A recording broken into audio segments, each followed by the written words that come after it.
बढ़ते हैं जे एडवांस 2024 के पेपर 2 की ओर। मैथमेटिक्स का पेपर हम यहाँ पर डिस्कस करेंगे और हर एक क्वेश्चन का एनालिसिस करेंगे, डिफिकल्टी लेवल है उसका क्या, उसके बारे में चर्चा करेंगे।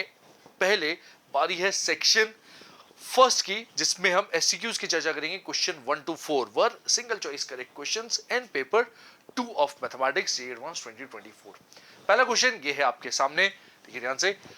इनवर्स ट्रिग्नोमेट्रिक फंक्शंस के ऊपर बेस्ड है, प्रिंसिपल वैल्यूज ऑफ आईटीएफ, और चार ऑप्शंस दे रखे हैं। डायरेक्ट क्वेश्चन है काफी हद तक। Yes, tan of sine inverse this and this and this, and किस तरह से हम उसको अप्रोच करेंगे, let's take a look at that.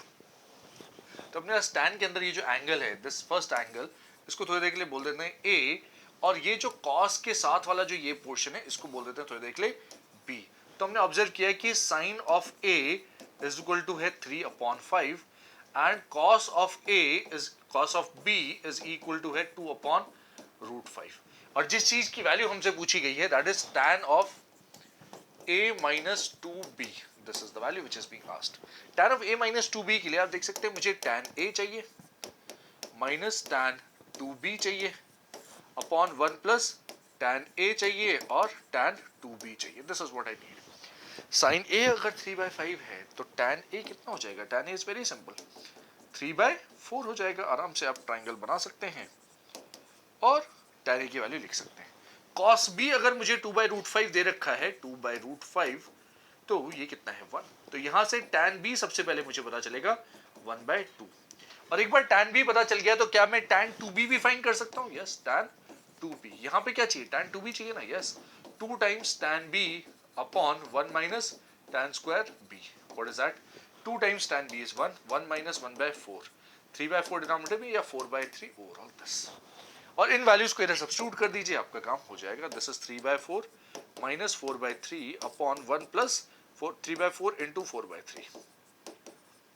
What is that? 9 minus 16 upon 12 whole divided by 1 plus 1, 2. This is minus 7 upon 24, and yes, this is the correct answer for this question. Option B, minus 7/24 इस सवाल का सही जवाब है। Difficulty rating की अगर हम बात करें तो this is relatively easy. 4 difficulty rating का ये सवाल है। इसमें खास बातें क्या है? कुछ विशेष नहीं, सिर्फ इतना कि यार वो 2B वगैरह इन्वॉल्व है, तो थोड़ा सा हमने इसको रखा है कि भाई हाँ, बच्चे कैलकुलेशन वगैरह थोड़ी ज्यादा है इसमें। डिफिकल्टी रेटिंग 4 का सवाल। बढ़ेंगे नेक्स्ट क्वेश्चन नंबर 2 की ओर। क्वेश्चन नंबर 2 क्या कह रहा है? S is equal to x, y belong to R/R, 2 dimensional plane में रीजन है। x greater than 0, y greater than equal to 0, मतलब फर्स्ट क्वाड्रेंट की बात कर रहा है। और पैराबोला रिलेटेड कुछ कर्व्स दे रखी है। If the area of the region is given to be alpha times √2, then alpha is equal to what? तो एरिया अंडर द कर्व का सवाल है ये। देखते हैं यहाँ पे किस तरह से अप्रोच करेंगे सवाल को। सबसे पहला काम जो हमें करना होता है वो है डायग्राम प्रॉपर्टी बनाना। So let's try to draw the diagram. First quadrant के ऊपर हमारा फोकस होना चाहिए विशेष रूप से। y square is less than equal to 4x, ये तो हुआ पैराबोला। अपना फर्स्ट क्वाड्रेंट ही बना लीजिए, सेकंड क्वाड्रेंट आप डॉटेड बना सकते हैं, कोई दिक्कत नहीं है। This is y square is equal to 4x वाला कर्व, और लेस देन इक्वल टू तो इसके अंदर वाले रीजन की बात करें। फिर है y square is equal to 12 minus 2x, इसमें से 2 कॉमन ले लेंगे तो 6 माइनस x है। ये इधर फेसिंग वाला है, बेसिकली 6 इसका वर्टेक्स है 6,0 पे। दिस इज अ वर्टेक्स, जैसे इसका 0,0 है। Yes, and what else do we have? This is this kind of a parabola, right? इसमें भी फर्स्ट क्वाड्रेंट के ऊपर हमारा विशेष रूप से फोकस है। And then there is a straight line 3y plus √8x is equal to 5√8।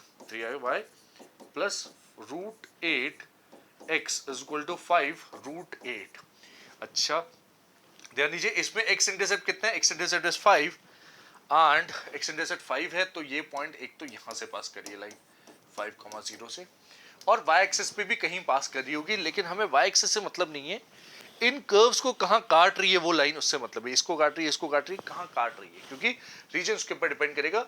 ये line लगभग इस तरह की लाइन है, और ओरिजिन इसके अंदर है, तो मतलब इस लाइन के नीचे वाला पोर्शन, इन दोनों कर्व्स से और इस लाइन के भी नीचे वाला पोर्शन मुझे चाहिए। First of all, let's try to find this point and the point of intersection of this line with these curves over here. तो y square is equal to 4x है, and y square is equal to 12 minus 2x है। इन दोनों का solution क्या हो जाएगा? 12 minus 2x is equal to 4x, या x की वैल्यू हो जाएगी 2। x की वैल्यू सिंपली क्या हो जाएगी? 2। This is x equal to 2. Okay, very nice. x equal to 2 पे y की वैल्यू क्या आ रही है भाई? x equal to 2 है, तो y is equal to 2√2 है। तो दिस पॉइंट इज 2, 2 √2। अच्छी बात है। ये अगर लाइन कुछ इस तरह से जा रही है 5 से, तो वो कहां इंटरसेक्ट करेगी वो लाइन पे भी देख लेते हैं। x अगर 2 है तो y की वैल्यू क्या है, वो इस लाइन के इंटरसेक्ट करेगी यहाँ पे या शायद इसी पॉइंट पे इंटरसेक्ट कर जाए, हु नोस।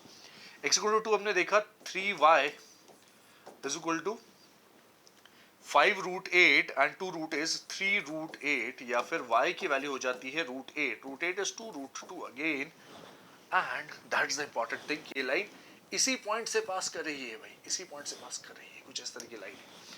अच्छा, इस कर्व के नीचे हमें ये वाला रीजन चाहिए। मुद्दे की बात, हमें ये वाला रीजन चाहिए, और ये वाला रीजन निकालना, एक बार डायग्राम बना लिया तो बहुत सिंपल हो जाएगा। क्यों, ये तो एक ट्रायंगुलर रीजन है भाई, और ये पैराबोलिक रीजन है। पैराबोलिक रीजन का भी एरिया हम बहुत आराम से निकाल सकते हैं। दिस इज 2, 0, तो area will be equal to what, area of the region S is alpha √2, which is equal to what? This is equal to, please observe, 2/3 of this triangular area, which is 2 into 2 √2. This is what you have, right? 2 into 2 √2 plus half into base, which is this 3 times height, which is 2 √2. Okay, total क्या निकल रहा है यहाँ पे, देखिए ध्यान से, 4/8/3 times √2 plus this is 3 √2। अच्छी बात है। अल्फा √2 की वैल्यू ये आ रही है, यहां से अल्फा आ जाएगा आपके पास 17/3, and that is my answer for this question. क्या है, B option is correct. Alpha कितना आ रहा है, 17/3 इन दिस क्वेश्चन। तो इंपॉर्टेंट चीज क्या है, इंपॉर्टेंट चीज है डायग्राम ढंग से बना लेना, डायग्राम ढंग से बना लेना, और इस इक्वेशन को देख के घबराना नहीं चाहिए। पहले डायग्राम बनाओ, उसके बाद देख लेंगे भाई इस लाइन पे कहाँ ऊपर जा रहा है, नीचे जा रहा है, नीचे से काट रहा है तो इधर वाले एरिया की रिक्वायरमेंट होगी, फिर हमें ऊपर से काट रहा है तो फिर इधर वाले एरिया की कहाँ रिक्वायरमेंट होगी, वो सब हमें पता चलेगा।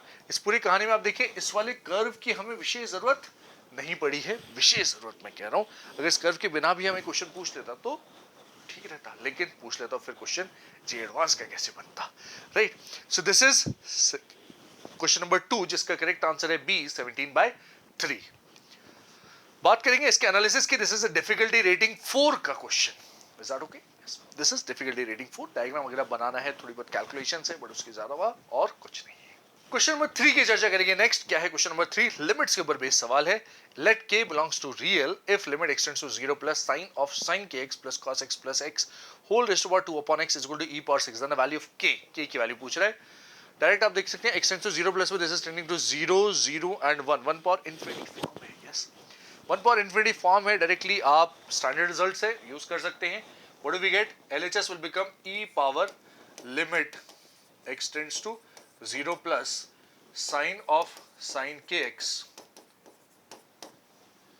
Plus x plus cos x plus x था -1 अपॉन x आ जाएगा, और साथ में 2 भी है मल्टीप्लीकेशन में, 2 अपॉन x है पूरा is equal to e power 6। तो आप देख सकते हैं ऊपर की लिमिट इक्वल टू 6 आ जाएगी है यहाँ पे, राइट। उसमें भी 2 इधर ऑलरेडी है, तो ये अंदर वाला जो पूरा का पूरा expression equal to 3। Basically limit x tends to 0 plus what do we have, sine of sin kx plus x plus cos x -1 whole divided by x is equal to 2 से डिवाइड कर दिया 3। ये वैल्यू दे रखी है अपने को, और अब हमसे पूछा है k की वैल्यू क्या होगी।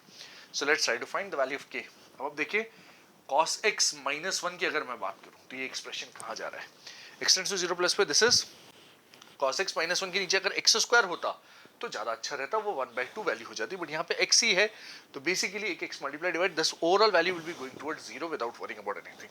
x अपॉन x तो 1 हो ही जाएगा, इसमें कोई दिक्कत नहीं है। sin kx अब मल्टीप्लाई डिवाइड करेंगे आप, सबसे पहली चीज, यस, फिर x से मल्टीप्लाई डिवाइड करेंगे आप, तो अपने को ये जो लिमिट है sine of sin kx upon x, ये कितनी आ जाएगी, that's the first question, right.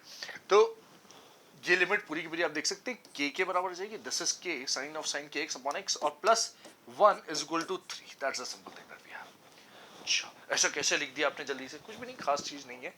Sign of sin kx upon x है, तो इसको दिस इज टेंडिंग टुवर्ड्स 0, ये चाहिए, हाँ, तो इससे डिवाइड किया, इसी से मल्टीप्लाई किया,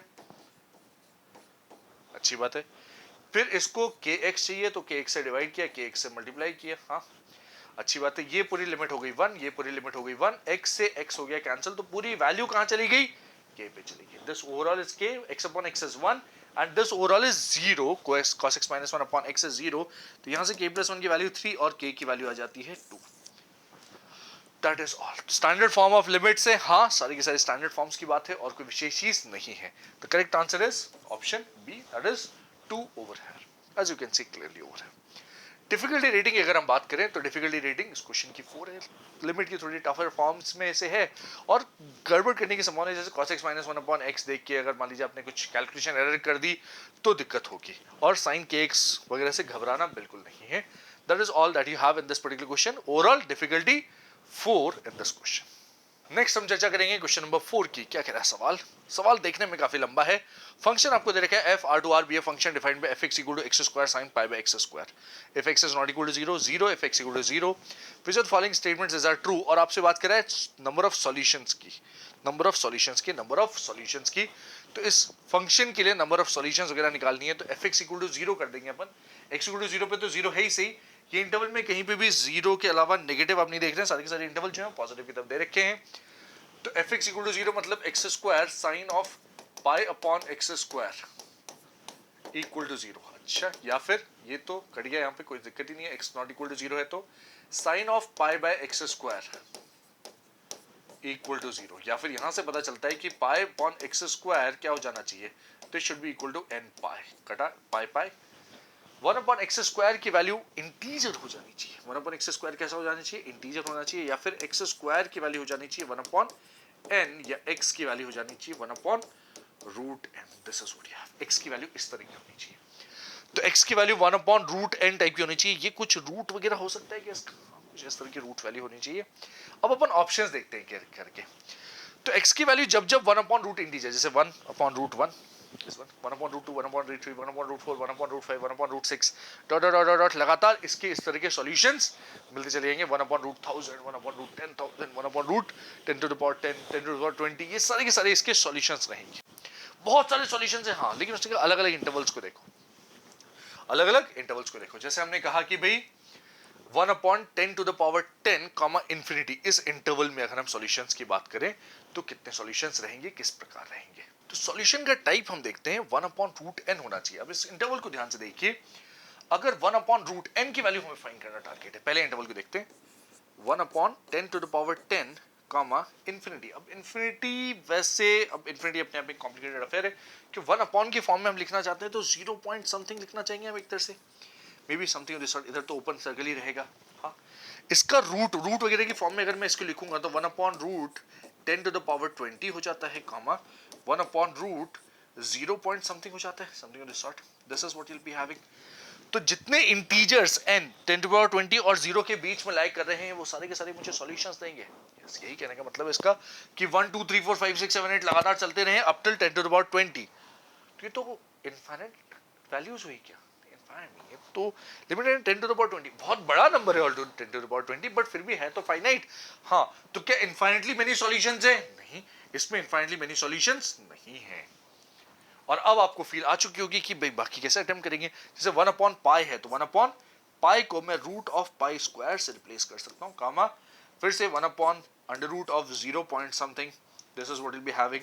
इसमें कितने सॉल्यूशंस की बात की जाए लगभग लेट्स टॉक अबाउट दिस. तो पाई स्क्वायर की वैल्यू अप्रॉक्सीमेटली कितनी है, 9 पॉइंट समथिंग. तो 1 upon root 9 will be a solution. Root 8 6 7 5 4 3 2 1 तो has no solutions in the interval. नहीं, नो सॉल्यूशन जैसा तो नहीं होगा, सॉल्यूशन होंगे, कुछ तो होंगे ही सही, राइट, लिमिटेड होंगे बट कुछ होंगे. अच्छा, the set of solutions of fx equal to 0 in the interval this is finite. इस इंटरवल की बात करें, इस इंटरवल को फिर से अब 0 को मेरे को 1 upon something 1 upon very huge number जाएगा, अब जाएगा 1 अपॉन इंफिनिटी और इंफिनिटी का स्क्वायर अंडर रूट वगैरह लेना पड़ेगा, kind of this.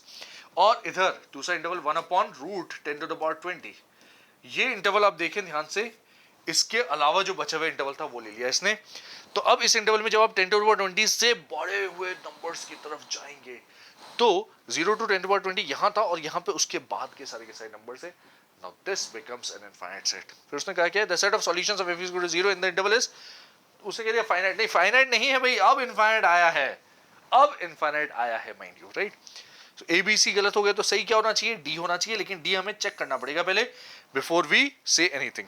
Has more than 25 solutions in the interval, तो इस इंटरवल के बारे में बात करना है, तो 1 अपॉन रूट ऑफ, फिर से एन स्क्वायर की वैल्यू चाहिए, और एन स्क्वायर, सॉरी ध्यान दीजिए, रूट एन की फॉर्म में, तो रूट ऑफ पाई पावर 4 करना पड़ेगा इसको, comma 1 upon under root of pi square, इस तरह की फॉर्म में जो वैल्यूज रहेंगे that will be my corresponding answer.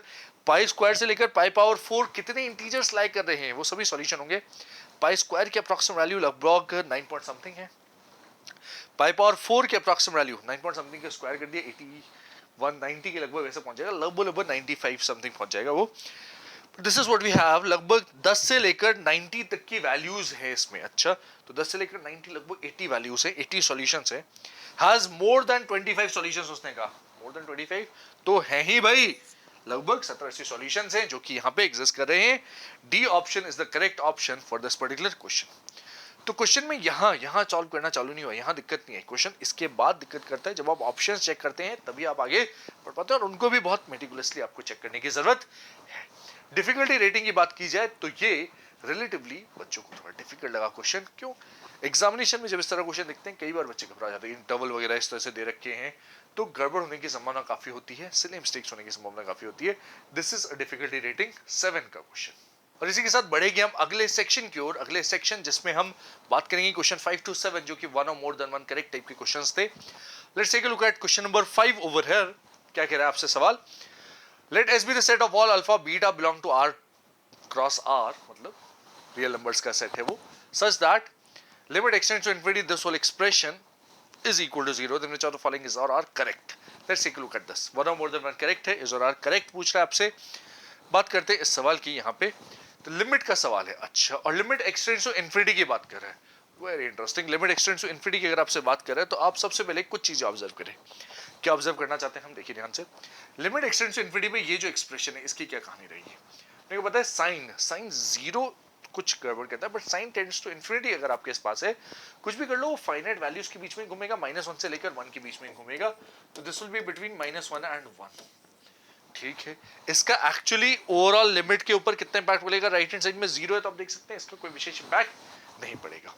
अच्छा, next let's talk about these values over here कि भाई log x base e raise to power alpha. अब ln x की अगर मैं बात करूं, x टेंड्स टू इंफिनिटी है तो ln x भी इंफिनिटी भाग जाएगा। हाँ, तो this is tending towards infinity, कोई बात नहीं। ठीक है, आगे बढ़ते हैं। Sine of 1 upon x square, now sine of 1 upon infinity is towards 0, तो साइन 0 है तो उसको क्या चाहिए? उसको 1 अपॉन एक्स स्क्वायर डिनोमिनेटर में चाहिए। हाँ, तो 1 अपॉन एक्स स्क्वायर से आपने डिवाइड कर दिया और उसी से आपको मल्टीप्लाई करना पड़ेगा 1 अपॉन एक्स स्क्वायर से, है ना?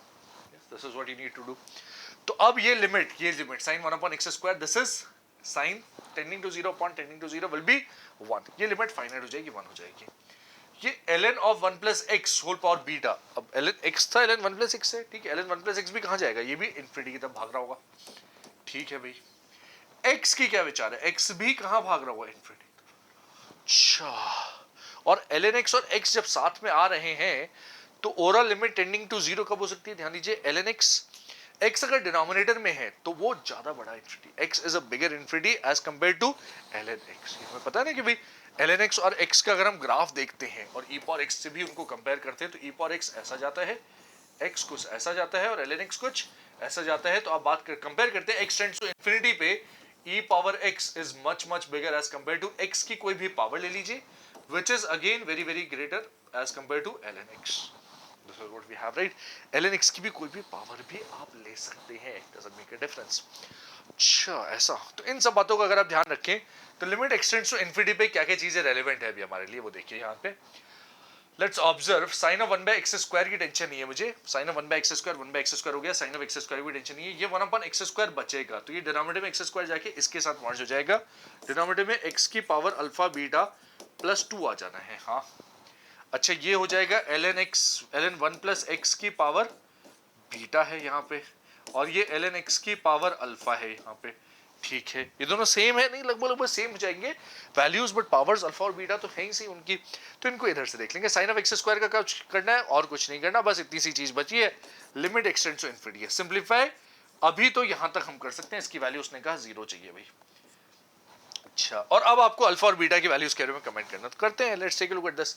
अल्फा बीटा अगर मेरा रियल नंबर है जिसमें -1, 3, तो alpha is equal to -1, beta is equal to अगर 3 है तो लिमिट कहां जा रही है? क्या ये लिमिट 0 जा रही है? देख लेते हैं। अल्फा अगर -1 है, माइंड यू, ये डिनोमिनेटर, ध्यान दीजिए क्या करना पड़ेगा। ln x नीचे रहे तो भी कोई दिक्कत नहीं, ऊपर रहे तो भी कोई दिक्कत नहीं है, अगर डिनोमिनेटर में x की कोई पावर मौजूद है तो। अगर डिनोमिनेटर में ये मौजूद है कि न्यूमरेटर में, तो भी ये बड़ा इन्फिनिटी है, तो ओवरऑल वैल्यू टेंडिंग टू 0 हो जाएगी। पहले तो डिनोमिनेटर में देखते हैं ये क्या है। अल्फा बीटा -3 है ना, -3 + 2 इज -1, तो x पावर -1 आ रहा है, x तो ऊपर चला गया, x ऊपर चला गया तो ये तो ओवरऑल वैल्यू को टेंडिंग टुवर्ड्स इंफिनिटी ले जाएगा, चाहे अल्फा -1 बीटा 3 क्यों ना हो। x है ना, अगर मान लीजिए इसकी पावर 3 भी है, पावर 4 भी है, doesn't make any difference. Denominator में इंफिनिटी जा रहा है हाँ, but this is a bigger much bigger infinity, तो overall value will not tend towards 0, overall value will tend towards infinity. This is not okay, a is not done, गड़बड़ कर दिया। -1 और 1 वैल्यू एनालाइज करते हैं, तो -1 alpha is equal to -1, beta is equal to 1 analyse कर लो, तो ओवरऑल प्रोडक्ट कितना हो गया? -1 2 -1 इज 1, डिनोमिनेटर में x है, ये इंपॉर्टेंट है, डिनोमिनेटर में x है, तो अगर इधर -1 है, इधर 1 है, तो ये डिनोमिनेटर में रहेगा, ये भी डिनोमिनेटर में जाएगा, सब डिनोमिनेटर में आ गए, सारे इंफिनिटीज डिनोमिनेटर में आ गए, overall value tending to 0। Very good, this is done. What about alpha 1 beta -1? Alpha 1 beta -1 तो भी ये डिनोमिनेटर में है, अल्फा 1 बीटा -1 तो ये ऊपर चल जाएगा। अब ln x भी ऊपर चला गया, ln1 + x भी चला गया, लेकिन दोनों ऊपर के, डिनोमिनेटर में x है क्या? हाँ है। अगर x है तो ओवरऑल वैल्यू टुवर्ड्स इंफिनिटी, ये भी इंफिनिटी जा रहा है, ये भी इंफिनिटी जा रहा है, this is a much bigger infinity, overall value will be tending towards 0। हाँ, overall value will be tending towards 0, this is what it be getting. What about d 1, -2? तो 1 * -2 इज -2 + 2, ये ओवरऑल पावर 0 हो गई, x power 0, ये तो खत्म हो गया। अब बचे हुए को देखना पड़ेगा, ये 1 है और ये -2 है, -2 पावर होते ये भी ऊपर चला गया, इंफिनिटी ऊपर, इंफिनिटी के साथ इंफिनिटी का स्क्वायर भी ऊपर, सब इंफिनिटी ऊपर ऊपर, तो ये तो इंफिनिटी भाग रहा है, ये 0 नहीं भागने देगा इस पूरे एलिमेंट को। तो B and C are the correct answers in this particular question, A और D इसमें गड़बड़ हो जाएंगे, right. The correct answer is B and C। अच्छा, एनालिसिस करते वक्त हमने कुछ चीजें वहां बारीकी से एनालाइज करी, उसके बाद ये जो कहानी है ये पूरी की पूरी इस कॉन्सेप्ट के ऊपर बेस्ड है और कुछ विशेष नहीं है। डिफिकल्टी रेटिंग की अगर मैं बात करूं तो on a scale of 10 this is a difficulty rating 7 question, because there is a lot of possibility of जैसे ऑप्शंस में गड़बड़ कर देना कि ऑप्शंस तक पहुंचे ही नहीं, हम तो चेक करने के लिए, हम तो उधर ही लगे पड़े हैं, हमसे क्वेश्चन ही सॉल्व नहीं हो रहा, क्वेश्चन सॉल्व वहां नहीं होगा, क्वेश्चन सॉल्व यहां जाके होगा, तो बच्चों ने की नहीं गड़बड़, बट आप नहीं करेंगे, अगली बार कभी इस तरह की चीज आएगी तो। This is in general paper के पॉइंट ऑफ व्यू से अगर हम देखें तो डिफिकल्टी रेटिंग 7 का ये सवाल है। Next will move to question number 6। Question number 6 क्या कह रहा है? वन और मोर देन वन करेक्ट में देख सकते हैं आप, क्वेश्चन बहुत लंबा है, आपके सामने है यहाँ पे, 3 डायमेंशनल ज्योमेट्री के ऊपर based. A straight line drawn from the point this to the parallel to the line this intersects the plane this at the point Q. Another straight line which passes through Q and is perpendicular to the plane L1 intersects the plane L2 at the point R. और फिर PQ के बारे में, R के बारे में, centroid of PQR के बारे में कमेंट करने के लिए कह रहा है। तो let's try to draw the diagram and find everything over here one by one. लंबा है थोड़ा क्वेश्चन, हाँ, सॉल्यूशन में भी कैलकुलेशंस वगैरह रहने वाले हैं ऐसा लग रहा है। Let's take a look at this. Point P 1, 3, 2 से आपने चालू करके लाइन बनाई parallel to the line this, तो आपने इसके डायरेक्शन रेशियोज जो रखे that is 1:1 and intersect the plane L1, ये प्लेन L2 L1 को इंटरसेक्ट करिए, किसको इंटरसेक्ट करिए? L1 को इंटरसेक्ट करिए एट द पॉइंट Q, ठीक है। Another straight line which passes through Q and is perpendicular to the plane L1 के परपेंडिकुलर है ये, ठीक है भाई, L1 के परपेंडिकुलर है, वो दूसरे प्लेन को जाके इंटरसेक्ट करिए कहां पे? पॉइंट R पे इंटरसेक्ट करिए L2 इज अदर प्लेन, अच्छी बात है। Then which are the following, अच्छा तो L1 की इक्वेशन क्या है? तो x - y + 3z is equal to 6। L2 की इक्वेशन क्या है? 2x - y + z equal to -4, this is what we have, ठीक है भाई। इस पॉइंट से पास करने वाली लाइन पे कोई भी पॉइंट कैसा हो जाएगा? This is lambda times this, what do you get is 1 plus lambda comma 3 plus 2 lambda comma 2 plus lambda। Q के कोऑर्डिनेट्स किस प्रकार हो जाएंगे? Q के कोऑर्डिनेट्स कुछ इस प्रकार हो जाएंगे, और वो पॉइंट Q इस प्लेन पे लाई कर रहा है, तो आप सबसे पहले लैम्डा के लिए सॉल्व कर सकते हैं, पॉइंट Q के कोऑर्डिनेट्स आ जाएंगे। Let's take a look at this. This is x minus y 1 plus lambda minus 3 minus 2 lambda plus 6 plus 3 lambda equal to 6. 6 gone. What do we get? 3 lambda minus 2 lambda is lambda plus lambda is 2 lambda is equal to 3 minus 1 2, या फिर lambda की value आ गई 1. और आप बोल सकते हैं अब q के कोऑर्डिनेट्स क्या आ गए? q के कोऑर्डिनेट्स हो गए 2 5 3. This is what you have. q के कोऑर्डिनेट्स आ चुके हैं 2 5 3. फिर फर्दर आपने q से एक लाइन बनाई है जो कि इसके परपेंडिकुलर, इस प्लेन के परपेंडिकुलर, मतलब इसके डायरेक्शन रेशियोज, नॉर्मल के डायरेक्शन रेशियोज के बराबर जाएंगे 1 minus 1 3. This is what it is. तो क्यू आर की अगर मैं इक्वेशन देखूं या आर पॉइंट के कोऑर्डिनेट्स अगर मैं देखूं, ज्यादा आसान होगा. आर पॉइंट के कोऑर्डिनेट्स किस फॉर्म के होंगे? आर पॉइंट के कोऑर्डिनेट्स भाई, let's take a look at that. Point R के कोऑर्डिनेट्स चालू होंगे 2 plus mu comma 5 minus mu comma 3 plus 3 mu.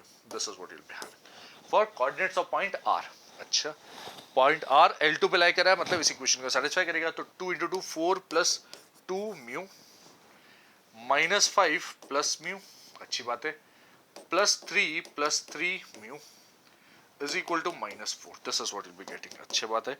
2 mu 3 mu 6 mu की वैल्यू आ रही है. कितनी आ रही है भाई? वी गेट 4 5 6 7 माइनस 5 इज 2, उधर गया तो माइनस 6, या फिर म्यू की वैल्यू हो जानी है माइनस 1. और यहां से पॉइंट आर के कोऑर्डिनेट्स क्या जाते हैं? R is 2 minus 1 1, 5 plus 1 6, 3 minus 3 0, 1 6 3. तो क्यू के कोऑर्डिनेट्स आ चुके हैं आपके पास. हाँ, आपके पास आर के कोऑर्डिनेट्स आ चुके हैं. अब आप ऑप्शंस के ऊपर बढ़ सकते हैं, इसके आगे कुछ और दे नहीं रखा. Length of the line segment P Q, point P दे रखा है अपने को. हाँ, पी क्यू की लेंथ अपने को निकालनी है. तो let's find the length of P Q. P Q कितना हो जाएगा? Point P is 132, 1 square 2 square and 1 square, तो रूट 6 आता हुआ दिख रहा है. Length of line segment P Q is root 6. वो कह रहा है ठीक है रूट 6 है, ये सही लग रहा है हमें. तो coordinates of point R are 163, ये गड़बड़ है. 160 आ रहा है हमारे पास. The centroid of triangle P Q R, centroid of P Q R देख लेते हैं. 1 2 3 4, 4/3. This 4/3 looks okay. Then 3 5 8 and 6 14/3. y coordinate भी ठीक है. z कोऑर्डिनेट के लिए 2 3 and this 5/3, ये भी ठीक है. तो C option is also correct.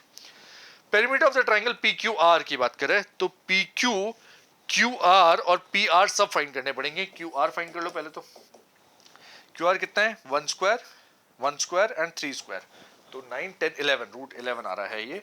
Root 6 root 11 तक तो ठीक है. पी आर कितना आ रहा है? P R, let's try to find P R. 0 3 square and 2 square, 3 square is 9 and 2 square is 4, root 13 आ रहा है ये. This is coming out to be root 13. Yes, तो root 6 plus root 11 plus root 2 नहीं है, रूट 13 आ रहा है. ये गलत है. तो करेक्ट आंसर आप देख सकते हैं यहाँ पे option A, option C correct है. बी और डी करेक्ट नहीं है. कैलकुलेशन यहाँ पे काफी सारी है, बट आप जल्दी जल्दी कर सकते हैं जैसे आपके सामने यहाँ पे कर रखी है. राइट, बाकी एक्सप्लेनेशन करने में जो टाइम जा रहा है वो तो जाहिर है, बट अदर देन दैट अगर हम कैलकुलेशन कर रहे हैं फटाफट तो हम कर सकते हैं आराम से. डिफिकल्टी रेटिंग अगर हम एनालिसिस करें तो this is on a scale of 10, difficulty rating 5 का क्वेश्चन. क्योंकि रूटीन क्वेश्चन है, ज्यादातर थ्योरी बेस्ड ही है. थ्योरी में इस तरह के क्वेश्चंस बहुत करवाए जाते हैं और फिर पीक्यूआर के कैलकुलेशंस बहुत ज्यादा मुश्किल नहीं है यहाँ पे. राइट, तो difficulty rating 5. Next will be talking about this question number 7. One और मोर देन वन कैरेक्टर का ये सवाल पेपर 2 से. क्या कह रहा है आपसे? Let's take a look at this over here.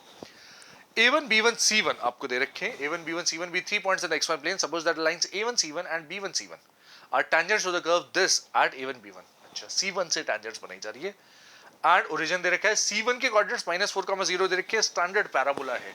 तो सबसे पहला काम जो हम करेंगे वो है डायग्राम ढंग से बनाने का. This is what will be getting. y square is equal to 8x. a की वैल्यू हमें दिख रही है 2 है. पॉइंट C मुझे दे रखा है. C1 is -4,0. फोकस कुछ यहां हो जाना है 2,0 पे S.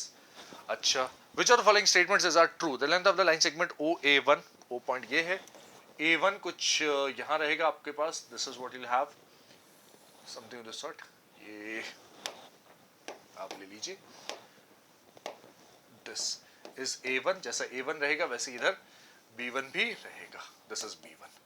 अच्छी बात है. OA1 और B1. This is what you have. Length of the line segment A1 B1 निकालना है, ortho centre of triangle A1 B1 C1 निकालना है, ये सभी चीजें हमें कैलकुलेट करनी है। तो let's try to find all of those things. अच्छा, ये अगर 80 स्क्वायर कमा 280 होता है तो ये माइनस 80 स्क्वायर कमा 0 हो जाता है, मतलब -4 है, तो इसके x कोऑर्डिनेट 4 हो जाएगा। x कोऑर्डिनेट अगर 4 हो गया तो y कोऑर्डिनेट क्या हो जाएगा, 8 × 4 32 का under root which is 4√2। This is what it be getting. ये कैसे किया, कुछ भी नहीं, 80 स्क्वायर कमा 280 होता है तो टेंजेंट का x इंटरसेप्ट अगर आप देखेंगे तो वो -80 स्क्वायर कमा 0 हो जाता है। ये याद है, हमें डायग्राम बना रखा है हमने, right. This is what we have, this is 4 comma -4√2। ठीक है, सबसे पहली चीज ये है। OA1 की अगर किसी ने लेंथ पूछी तो हम आराम से निकाल सकते हैं। OA1 is equal to 4 square 4√2 का स्क्वायर मतलब 16 एंड 32 अंडर रूट ऑफ 48 आ रहा है विच इज 4√3। ठीक है, OA1 सही आ रहा है। OA1 भाई length of the line segment A1B1 ये लाइन सेगमेंट जो कि डबल ऑर्डिनेट जैसी है, ये 8√2 है। A1B1 इज 8√2 जो कि 16 नहीं है, बी करेक्ट नहीं है। और तो सेंटर निकालना है A1 B1 C1 का, या तो ओरिजिन होगा या 1,0 होगा। Let's take a look at that. और तो सेंटर निकाला हमारा टारगेट। अच्छा, तो और तो सेंटर किस तरह से निकाल सकते हैं, let's take a look at this. 0,0 या 1,0 दोनों में से कोई एक हो सकता है, या सब उसने दे दिया है। हम ऑर्थो सेंटर ढूंढना चाहते हैं, अलग से ढूंढ लो, मुझे कोई दिक्कत नहीं है। ऑर्थो सेंटर के लिए आप देखिए ये एक आइसोसेलेस ट्रायंगल है, सबसे बड़ी चीज तो A1 B1 C1 क्योंकि सिमेट्रिक है सब तरफ। आइसोसेलेस ट्रायंगल तो एक एल्टीट्यूड तो ये हो जाएगा, दूसरा एल्टीट्यूड अगर आपने A से ये निकाल लिया तो आपका काम चल जाएगा, जो कि इसके परपेंडिकुलर हो। किसके परपेंडिकुलर हो, C1 B1 के परपेंडिकुलर हो। अच्छा, वैसे AT² 2AT को अगर आप ध्यान से देखें तो यहां से आपको t की वैल्यू मिल जाएगी या उसकी मदद से स्लोप मिल जाएगी। That's one thing that you can do, या स्लोप इधर से भी डायरेक्टली मिल जाएगी। Can you observe that? Yes, अगर मैं इसकी स्लोप की बात करूं या इसकी स्लोप की बात करूं, let's talk about slope of this. m कितना है इसके लिए, -4 0 + 4√2 हो जाएगा y कोऑर्डिनेट अपॉन -8 4√2 अपॉन -8। अच्छा, 4√2 8, तो this will be -1/√2। This is a slope. अच्छा, और इसके परपेंडिकुलर A से पास होने वाली लाइन देख लेते हैं। y -4√2 is equal to perpendicular है √2 है x -4, और इसका भी मुझे x कोऑर्डिनेट चाहिए। कौन सा कोऑर्डिनेट चाहिए, x, सॉरी हाँ, इसका x कोऑर्डिनेट चाहिए क्योंकि ये y = 0 पे लाई कर रहा है। तो y = 0 कर दिया, -4 इज इक्वल टू x -4, या फिर x की वैल्यू आ जाती है 0। ओके, y 0 है, x 0 है, तो ओरिजिन पे ही इसका ऑर्थो सेंटर लाई कर रहा है। C is correct, D is not correct. The correct answer is A, C for this particular question, as you can see over here. 12 of these calculations. इस line के perpendicular मैंने बनाया क्या, दूसरा altitude. ये वाला एक एल्टीट्यूड ऑलरेडी था, दोनों का पॉइंट ऑफ इंटरसेक्शन निकाले with the help of simply पहले एल्टीट्यूड की इक्वेशन y = 0 उसकी मदद से। तो 0,0 is the coordinate of the point जिसको हम बोलेंगे ortho centre of this triangle A1 B1 C1। Difficulty rating के पॉइंट ऑफ व्यू से देखें, कुछ रिजल्ट्स हमें याद थे। वैसे इसमें A1 B1 C1 भी कैलकुलेट, A1 B1 भी लोग कैलकुलेट करते हैं जनरली, बट हमें याद थे वो चीज़ें। अगर हमने रिजल्ट वगैरह थ्योरी ढंग से पढ़ रखी है जैसे हमने पढ़ाई है, तो अब आराम से इस क्वेश्चन को सॉल्व कर सकते थे। This will be a difficulty rating 4 based upon कि यार वो -80² के साथ 80² 280 वाला पॉइंट अपने क्लियर कर लिया, तो पॉइंट A1 B1 बहुत जल्दी आ गए, एक दो ऑप्शन तो फटाफट ही सॉल्व हो गए। उसके बाद एक सिर्फ इक्वेशन ऑफ लाइन निकालनी है and rest everything becomes very simple. तो this was a difficulty rating 4 का क्वेश्चन। अब बढ़ेंगे अगले सेक्शन की ओर जिसमें हम इंटीजर आंसर टाइप क्वेश्चंस को देखेंगे, पेपर 2 के क्वेश्चन 8 to 30। तो क्या है question number 8, let's take a look at this. Okay, standard functions के ऊपर बेस्ड क्वेश्चन, फंक्शनल इक्वेशंस के ऊपर बेस्ड। क्या है, f of x plus y equal to, आप देख सकते हैं यहाँ पे f of x plus y equal to f of x plus f of y। तो f of x आप डायरेक्टली कमेंट कर सकते हैं कि क्या हो जाएगा, kx हो जाएगा। That's something that you can comment. फिर आपसे कहा जा रहा है कि g of x plus y equal to gx into gy, तो g of x भी आप आराम से कमेंट कर सकते हैं कि a पावर x हो जाना है। This is what will be getting, right. a power x, a power y, a power x plus y हो जाएगा, and this is what you get. For all x y belongs to real, f of -3/5 की value 12 दे रखी है, g of -1/3 2 दे रखा है। तो यहां से अब आप k और a की वैल्यूज निकाल सकते हैं। जैसे f of -3/5 12 is equal to k times -3/5, या k की वैल्यू आ जाती है -60/3 -20 आ रही है k की वैल्यू। अच्छा, और यहाँ पे g of -1/3 is equal to 2 is equal to a की पावर -1/3। अच्छी बात है, तो a पावर 3 8 1/8 हो जाना ये वैल्यू, 1/a is equal to 1/8। This is what will be getting. Observe कर पा रहे हैं आप? Yes, this is what will be getting. तो fx और gx आ चुका है, then the value of f of 1/4।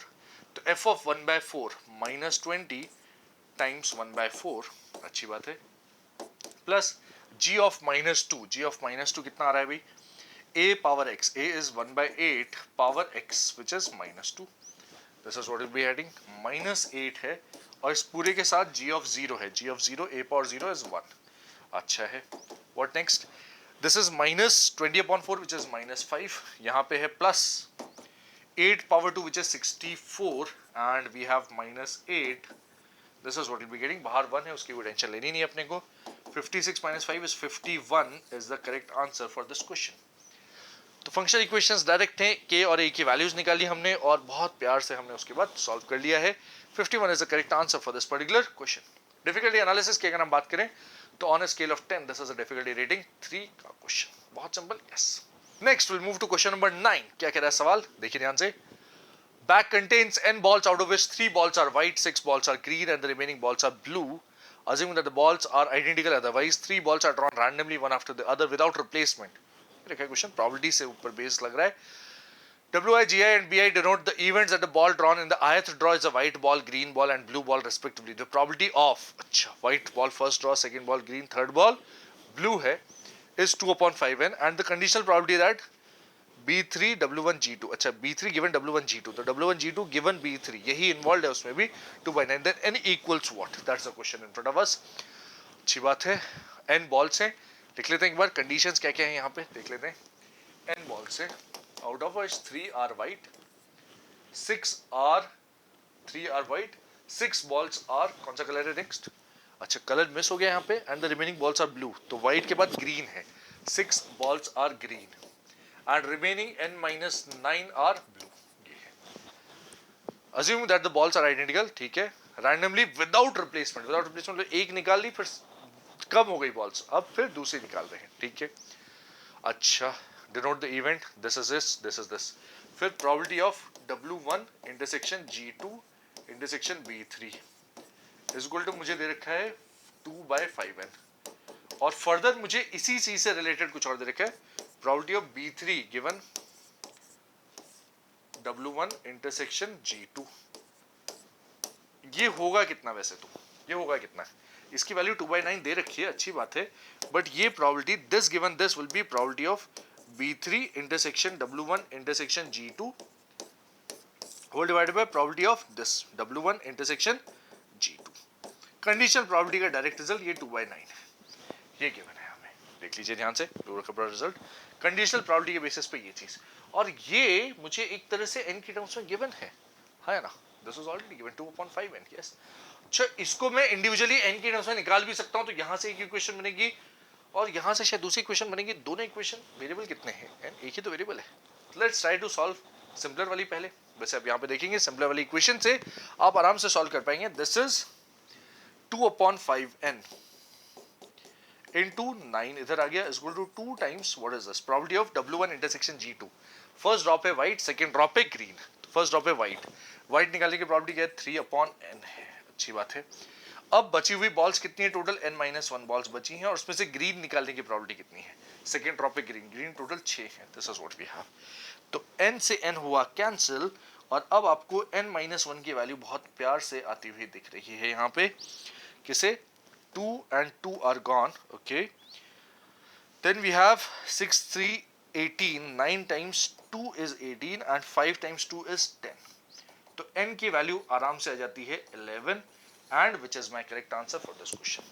आप यहां से भी 2/5n की मदद से कुछ सॉल्व करेंगे तो आपको n की टर्म्स में एक इक्वेशन मिलेगी क्वाड्रेटिक, जिसमें एक रूट 11 होगा, एक रूट कुछ और होगा, इसमें की वैल्यू आ रही है and 11 is the correct answer for this particular question over as you can see on the board। तो अगर आप क्वेश्चन ढंग से पढ़ने में सक्सेसफुल हो गए तो उसके बाद सॉल्व करने में इतना समय नहीं लगेगा, प्रोवाइडेड कंडीशनल प्रोबेबिलिटी की थ्योरी, जो कि बहुत ही बेसिक थ्योरी आपको करवाई गई है, आपको याद हो तो। This is the idea behind this complete question analysis. की बात करें डिफिकल्टी रेटिंग का, तो this is a difficulty rating 5 का सवाल। नेक्स्ट क्वेश्चन नंबर 10 के ऊपर बढ़ेंगे हम। क्वेश्चन नंबर 10 क्या कह रहा है, let's take a look at this. Let a function f r2 r be defined by fx equal to, बहुत खतरनाक सा expression, sin x upon e power pi x, 2023 2024 2025 2023 2024 2025 same enumerators, x square minus x plus 3 denominators. तो ये जो brackets हैं ये same है और e पावर पाई एक्स भी सेम है, साइन एक्स प्लस 2 कॉमन आ जाएगा।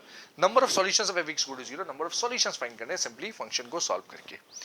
और एफ एक्स क्या है ध्यान से देखिए, वो एक लंबा चौड़ा ब्रैकेट है, साइन एक्स प्लस 2 पहले तो बनेगा इधर upon e power pi x बनेगा into x power 2023 plus 2024x plus 2025 बनेगा न्यूमरेटर, डिनोमिनेटर बनेगा x square minus x plus 3।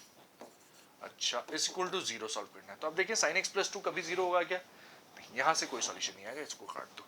ई पावर पाई एक्स से भी नहीं आएगा, इसका भी आप देखें d लेस देन 0 है, ये वैसे ही कोई दिक्कत नहीं कर रहा है डिनोमिनेटर में, इसकी कोई टेंशन नहीं। तो सिंपली जो मुझे सॉल्व करना है वो ये सॉल्व करना है, x power 2023 plus 2024 x plus 2025 is equal to 0। और आप देख सकते हैं कि भाई 2023 पावर है, नंबर ऑफ रियल सॉल्यूशंस कितने हो सकते हैं पता नहीं हमें कितने हो सकते हैं, but number of real solutions इस पॉलिनोमियल इक्वेशन के फाइंड करने तो एक बार डिफरेंशिएट कर दो, इसको बोल दो gx को डिफरेंशिएट करके एक बार इसका नेचर देखेंगे कैसा है, नेचर देखेंगे तो 2023 x पावर 2022 प्लस 2024 आ रहा है, बहुत सही। देखिए ये ग्रेटर देन इक्वल टू 0, ये greater than 0, this is always greater than 0, function आपका हमेशा इंक्रीजिंग है। ऑड पावर्स है इधर, हाँ ऑड पावर है इधर, तो फंक्शन आपका एक्स एक्सिस को सिर्फ एक बार कट करेगा, उसके अलावा कट नहीं करेगा, लगातार increasing, minus infinity minus infinity plus infinity plus infinity. This will have one solution only. कितने solution? Number of solutions is 1। That is my answer for this question. As simple as that. Simplify किया हमने, brackets देखिए, फिर उसके बाद आराम से question solve हो गया। क्वेश्चन लिखा बहुत लंबा है बट सॉल्यूशन एक्चुअली इतना लंबा नहीं है। On a scale of 10 this is a difficulty rating 4। अगर आप क्वेश्चन पढ़ने में सक्सेसफुल हो गए, बेसिक कॉमन लेके सिंपलीफाई करने में, तो आप आराम से क्वेश्चन सॉल्व कर सकते हैं even in the examination. Simple as that. Next सवाल के ऊपर बढ़ेंगे, क्या कह रहा है सवाल यहाँ पे देखते हैं। लेट p वेक्टर दे रखा है, q वेक्टर दे रखा है, for some real number alpha beta and gamma we have this vector is equal to alpha के साथ 2p प्लस q, बीटा के साथ p minus 2q and gamma के साथ p cross q। Then the value of gamma is interesting. Gamma की value निकालने के लिए कह रहा है आपसे, और ये जो कंडीशन दे रही है लंबी चौड़ी, उससे शायद हम आराम से निकाल सकते हैं अल्फा बीटा गामा। तीन इक्वेशन, तीन अननोन्स बनते हुए दिख रहे हैं मुझे, क्योंकि पी क्यू पूरा दे रखा है, पी क्रॉस क्यू बहुत आराम से निकाल सकते हैं आप। तो सबसे पहला काम मेरा है पी क्रॉस क्यू, पहले तो फाइंड कर लो भाई। पी क्रॉस क्यू क्या है? आई जे के 2 1 3 1 minus 1 1 I j k. This is what we have, which is 1 plus 3 4 I cap. Then we have j के साथ 2 minus 3 is minus 1 minus plus j cap हो जाएगा, and minus 2 minus 1 minus 3 k cap आ रहा है। This is what you will be having, right? अब आप expression लिख सकते हैं 15 I cap plus 10 j cap plus 6 k cap is equal to alpha के साथ what do we have? 2p plus q. तो 2 into 2 plus 1 is 2 into 2 4 plus 1 5 I cap, अच्छी बात है। And then you have 2 plus 2 minus 1 is plus j cap. Then you have 3 into 2 6 plus 1 7 k cap. ये आ रहा है सबसे पहले alpha के साथ। बीटा के साथ क्या आ रहा है? प्लस बीटा के साथ what do we have? Beta के साथ p माइनस 2q, 2 माइनस 2 आई कैप तो कट गया, 0 आई कैप, अच्छी बात है। And j plus 1 plus 2 is 3 j cap, k cap के साथ क्या आ रहा है? 3 minus 2 which is 1 k cap plus gamma, gamma के साथ हमारे पास है p cross q, p cross q हमने निकाल रखा है 4 आई cap plus j cap and minus 3 k cap. This is what we have. अच्छा अब यहां से ऑब्जर्व कर सकते हैं, क्या ऑब्जर्व कर सकते हैं? आई कैप का components what do we have? 5 alpha plus 4 gamma is equal to 15 आ रहा है, दैट्स वन थिंग। अच्छा जे कैप का कंपोनेंट अल्फा प्लस 3 बीटा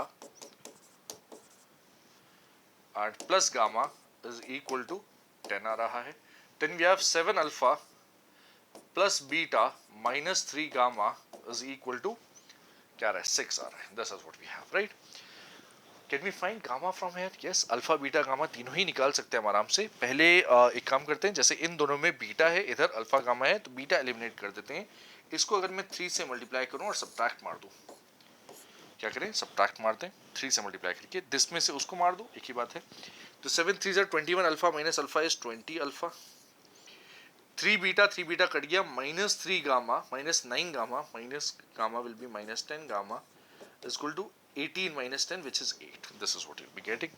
अच्छा 20 अल्फा 10 गामा और 8 है, 5 अल्फा 4 गामा और 15 है, इसमें से मुझे अल्फा एलिमिनेट करना है।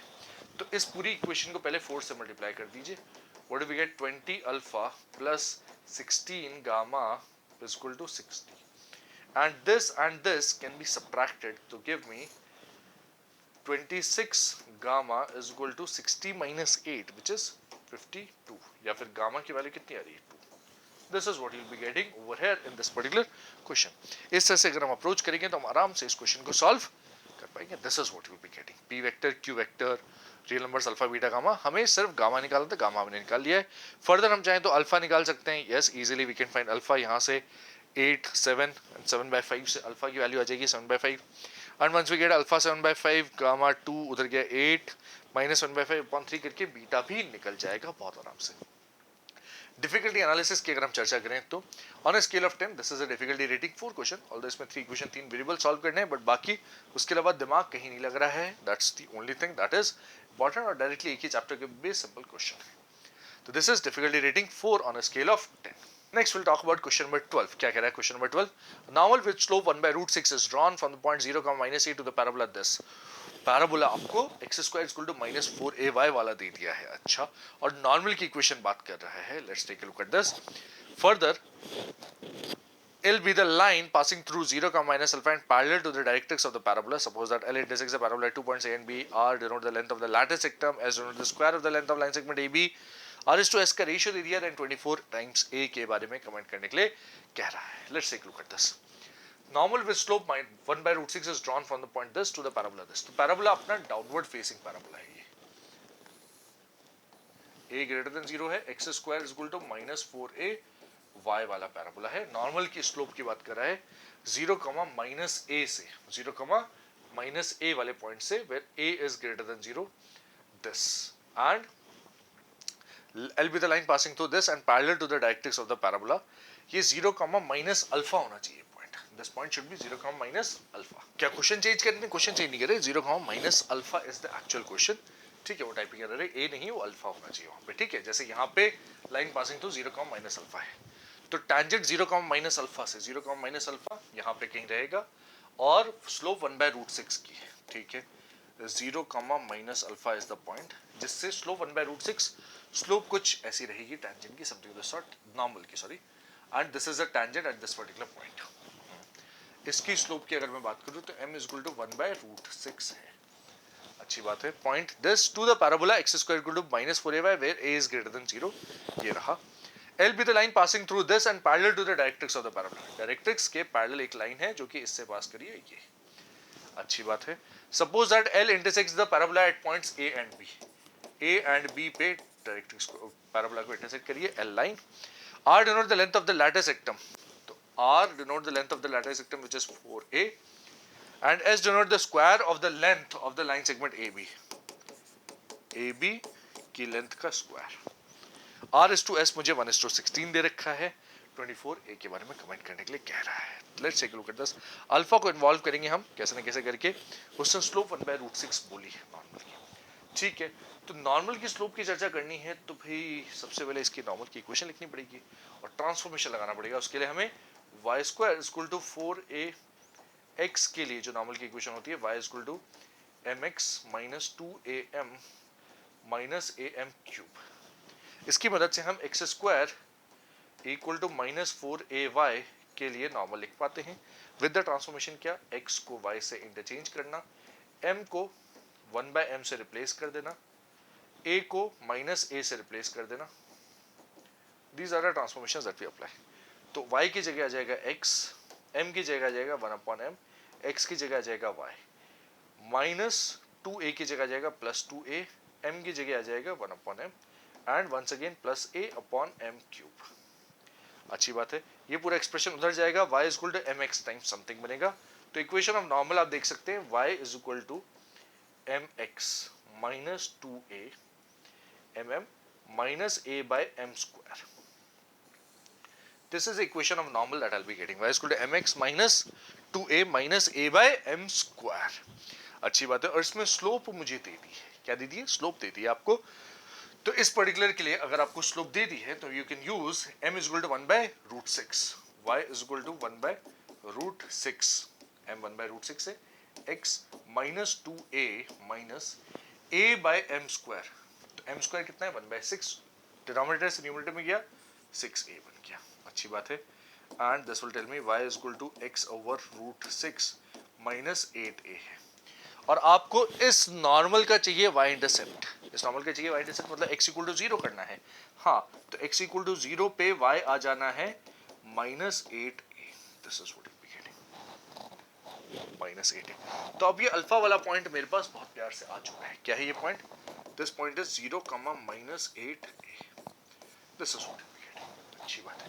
अल्फा का रूल अब खत्म हो चुका है। 0, minus 8a is what I am getting over here. अब मैं इसके लिए ये पॉइंट ए के कोऑर्डिनेट्स, पॉइंट बी के कोऑर्डिनेट्स निकाल के ये बहुत आराम से निकाल सकता हूँ ए बी का स्क्वायर। तो let us find this particular activity over here. क्या है कि भाई अगर y की वैल्यू माइनस 8a है, y is equal to minus 8a है, तो x स्क्वायर की वैल्यू कितनी हो जाएगी on the parabola? This is 8432a square हो जाएगी। हाँ या ना? This is what we getting. Yes, तो x की वैल्यू हो जानी है प्लस माइनस 4√2a। एक बार हो जाएगा 4√2a, एक बार हो जाएगा माइनस 4√2a। टोटल लेंथ हो जाएगी 8√2 times a। This is 8√2a का होल स्क्वायर। अरे वाह! तो यहां से मुझे वैल्यू मिल जाएगी कितनी? 64 टाइम्स 2 इज 128a स्क्वायर। अब आगे बढ़ते हैं हम। आगे क्या कहा उसने? r इज टू s की जो रेशियो है 1:16 है। r कितना है? 4a अपॉन 128a स्क्वायर का रेशियो 1:16 दे रखा है उसने, राइट? ठीक है भाई, 4 टाइम्स दिस 128 कितना जाएगा? 32 is what I will be getting. a numerator denominator में बच रहा है और यहां से a की वैल्यू आ जाएगी simply 1/2। Can you observe that? 16/32 is equal to a which is 1/2। और आपसे 24 टाइम्स a की वैल्यू पूछी है, that will B 12 and that is my answer for this question. इसमें एनालिसिस में हमें ये वाले नॉर्मल की इक्वेशन की जरूरत पड़ी, जिसकी बेसिस पे हमने ये कोऑर्डिनेट निकाला। उसके बाद कैलकुलेशन कम हो गई relatively, but still that is an important concept that you study in your notes. Generally हम नोट्स पे ये चीज लिखते हैं and this is what we have done over here. On a scale of 10 अगर मैं डिफिकल्टी की बात करूं तो this is a difficulty rating 5 का सवाल। क्वेश्चन नंबर 13 की नेक्स्ट हम चर्चा करेंगे। Question number 13 very interesting. Let the function f from 1, infinity to r be defined by, बहुत करना है, ft की वैल्यू डिफाइन कर रखी है। ध्यान दीजिए t is equal to 2n-1, जहां पे n एक नेचुरल नंबर है, तो 2n-1 के लिए उसने -1 की पावर n+1 2 का रखा है। और उसके अलावा t जहां पे n नेचुरल नंबर है, t अगर दो odd numbers, consecutive odd numbers के बीच में है, ऑड नंबर है तो ऐसा, और दो कंसेक्यूटिव ऑड नंबर्स के बीच में है तो ये लंबी चौड़ी कहानी जिसमें खुद फंक्शन भी इन्वॉल्व है। अच्छा, 2n-1 एक ऑड नंबर है, दो ऑड नंबर्स के बीच में ये कहानी है, ये fx की कहानी है। gx is integral of ft dt from 1 to x, जहां पे x 1 से लेकर इंफिनिटी है, फंक्शन में डिफाइंड है। Let alpha denote the number of solutions of the equation gx equal to 0 in the interval 1,8। gx equal to 0 1,8 में जाना है, तो 1,8 तक अगर मैं इंटीग्रल की बात कर लूं शायद मेरा काम चल जाएगा। And beta is limit extends to 1 plus gx upon x minus 1 and the value of alpha plus beta is equal to what? We'll be talking about all of these things one by one. Let's begin the question first of all by understanding this कि ये ft क्या है भाई? ft अलग अलग values of t के लिए। अब क्वेश्चन काफी मजेदार है, सॉल्व करने के कई तरीके हैं, बट आपके सामने जब एग्जामिनेशन में क्वेश्चन आएगा तो यार ये देखो ना, ऑड ऑड ऑड, और आपने देखा कि यार इस इंटरवल में बात करनी है, कौन से 1,8 इंटरवल में, तो अगर ऑड नंबर्स वाले इंटरवल, जैसे ऑड नंबर कहां से चालू हो रहा है, t इक्वल टू f 1 से लेकर इन्फिनिटी चालू हो रहा है, तो n की वैल्यू क्या डालूं कि यार t की वैल्यू 1 आ जाए। सबसे पहले t की वैल्यू 1, फिर 1 से लेकर 3, फिर 3 से लेकर 5, फिर 5। एक बार एनालाइज कर लेते हैं, देख लेते हैं, काफी सिंपल काम हो जाएगा आपका, मैं बता रहा हूं आपको, देखिए ध्यान से। ft इज इक्वल टू, अगर t की वैल्यू 1 है तो t की वैल्यू 1 है तो n की वैल्यू क्या होगी? क्या आप देख सकते हैं? n की वैल्यू 1। बेसिकली t की वैल्यू डालने की बजाय आई कैन पुट n की वैल्यू 1, ज्यादा बढ़िया रहेगा, क्योंकि n belongs to natural number है ना। n की अलग अलग वैल्यूज के लिए वैल्यू देखो, n इक्वल टू 1 डाला तो t बिकम्स क्या हो जाएगा? 2 into 1 minus 1 which is simply 1, right?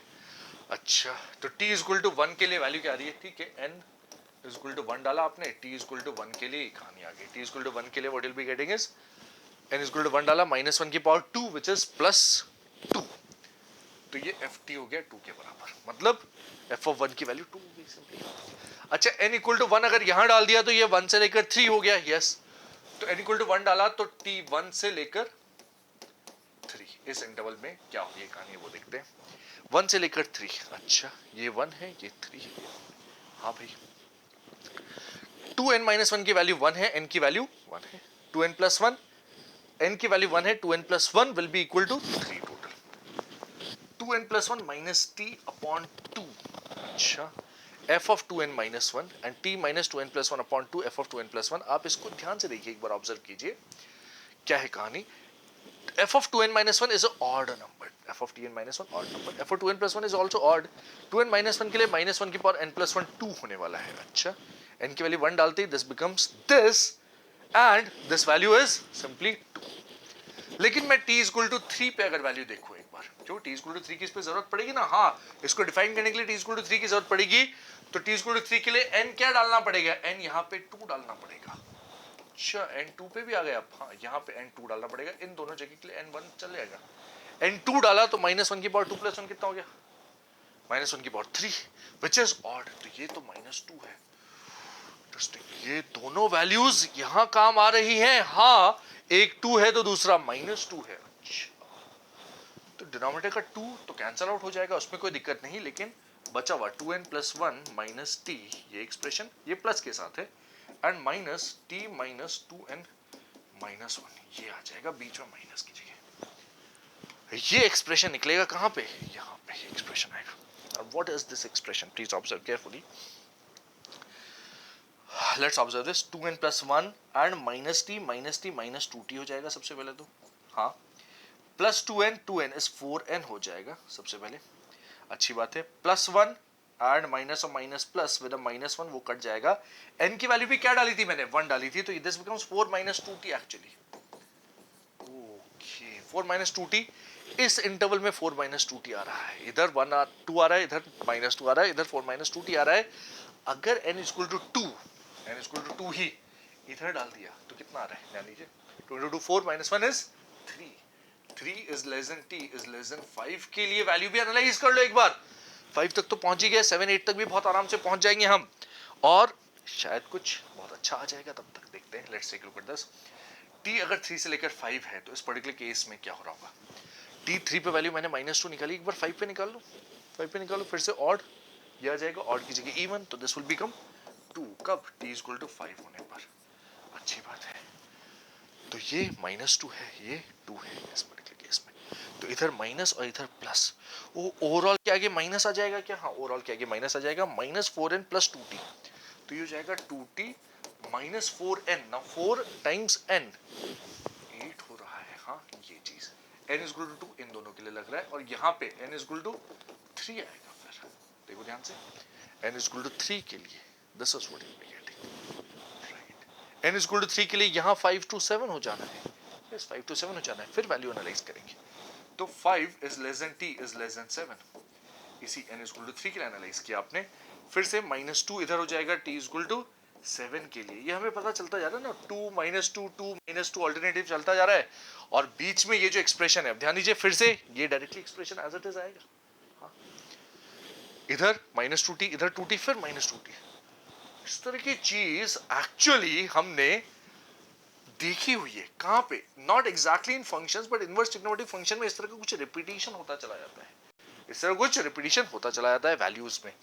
-2t है एंड n की वैल्यू 3 डालते ही 4 3 से 12 -2t है, तो अब आप देख सकते हैं 4 8 12 -2t प्लस 2t -2t, फिर आगे भी फर्दर पैटर्न बनता चला जाएगा। और अब आप कमेंट कर सकते हैं, किसके बारे में कमेंट कर सकते हैं भाई, किसके बारे में कमेंट कर सकते हैं, ध्यान दीजिए, gx है integral 1 to x ft dt, तो ft का ग्राफ बना लिया तो इंटीग्रल कर पाएंगे आप आराम से 1 से लेकर आगे तक, तो मेरे पास 1 है 2 है 3 है, 1 2 3 4 5 6 7 8, आगे भी जा सकते हैं, 8 तक की ही जरूरत है अभी। 1 पे वैल्यू देखिए, 1 पे वैल्यू आ रही है 2, 1 पे वैल्यू कितनी आ रही है 2, दिस इज 2। फिर 1 से लेकर 3 4 माइनस 2t का ग्राफ बनाना है। तो 1 पे वैल्यू लीनियर फंक्शन है, 1 पे वैल्यू देखिए आप इसकी 2 आ रही है, यानी यहीं से चालू हो रहा है। 3 पे वैल्यू जा रहा है 4 माइनस 6 विच इज माइनस 2, यहां तक जा रही है वैल्यू, और लीनियर फंक्शन है कुछ ऐसा। अच्छा, t इज इक्वल टू 3 पे वैल्यू माइनस 2 है, हाँ वैल्यू माइनस 2 ही है, ग्राफ कंटिन्यूअस लग रहा है अभी तक तो यहां तक। फिर 3 से लेकर 5 वाले इंटरवल में 2t माइनस 8। अच्छा, 3 इंटू 2 6 माइनस 8 इज माइनस 2, और 5 तक जाते जाते 5 टू 10 माइनस 8 इज 2 हो जाएगा। ये ग्राफ ऐसा चला गया। ओके, और 5 पे फिर से क्या है वैल्यू 2 है, हाँ आ गया 2 भाई। फिर 5 से लेकर 7 जाएंगे तो ये 12 माइनस 2t हो जाएगा। 5 to 10, 12 minus 10 is 2, and 7 to 14 minus 2 तक की कहानी कुछ इस प्रकार। This is what you will be getting. अच्छा, फिर ऐसा, हाँ फिर ऐसा, हाँ चलता चला जाएगा ग्राफ। क्या चल जाएगा ग्राफ। ये fx का ग्राफ एक तरह से है FDDT, और 1 से लेकर आगे तक इंटीग्रेट करूं ताकि ये इंटीग्रल मतलब एरिया अंडर द कर्व 0 आ जाए। ये कह रहा है gx इक्वल टू 0 कह रहा है, हाँ तो area under the curve gx 0 कैसे आएगा, देखो ध्यान से कि यहां से लेकर यहां तक अगर मैंने देखा तो ये एरिया सेम है, तो 3 पे x इक्वल टू 3 एक सॉल्यूशन आ रहा है। फिर आगे बढ़े तो यहां तक नहीं, लेकिन 5 तक पहुंचे तो फिर एक सॉल्यूशन आ जाएगा, क्योंकि graph this will get cancelled, overall graph 0 आ जाएगा, gx इक्वल टू 0। अब आप पैटर्न देख पा रहे हैं, ये सब सॉल्यूशन बनते चले जाएंगे। आपको कहां तक चाहिए, gx इक्वल टू 0 के solution in the interval 1,8। Alpha denote the number of solutions. 1,8 में 1 2 3 सॉल्यूशन है, तो अल्फा की वैल्यू आ रही है 3। That is the first part, alpha की वैल्यू आ रही है। Very interesting. हम जनरल एनालिसिस भी कर सकते हैं पूरे क्वेश्चन का, बट जनरल की जगह अगर हम पर्टिकुलर वैल्यूज ही देख लें तो हमें ग्राफ का पैटर्न दिख जाता है, और एक बार ग्राफ का पैटर्न दिख गया तो फिर काम बहुत सिंपल हो गया हमारा fx से related.